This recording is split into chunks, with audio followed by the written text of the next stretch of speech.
आज्ञा वर्षा है झड़ी वर्षा है घरटा बतरी बतरी थिला।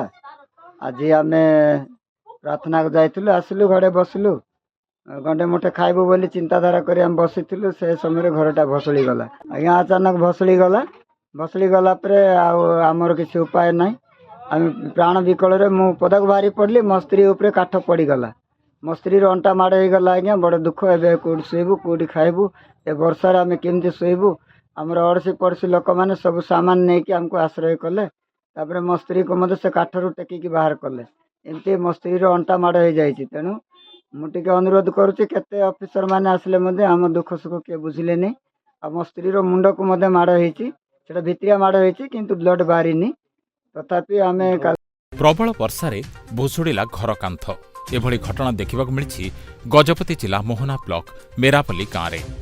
गत विलंबित रातिरु प्रबलरु अति प्रबल वर्षा सह सामान्य पवन भी बहुथिला जहाद्वारा साधारण जनजीवन प्रभावित होइथिबा बेले मोहना ब्लॉक मेरुपाली ग्रामर प्रकाश दलईंक माटी कांथ भुशुड़ी पड़िथिला। भୟରେ परिवार लोके बाहर को दौड़ी पड़ी आसिथिले। घरे थिबा अति आवश्यक सामग्री मध्य किछि किछि उद्धार करि पारिछंती। आज्ञा एते असुविधा रे रहिछु एबे एते ये रहिलु हम मो ऊपर पड़ी गला मते अंटा माड़ हैला तार मुंड भी माड़ हो गला झिकी की काढले से सब खंबो जाक लदी हेतिला अंटारे पड़ी गला तापर मुंड भी पड़ी गला।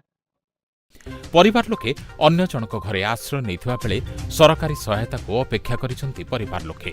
सेहिपरि अड़बा ग्राम रे मध्य विलंबित रातिरे विपिन नायकंक घरे केही नथिबा बेले घरर माटी कांथ भुशुड़ी पड़िछि।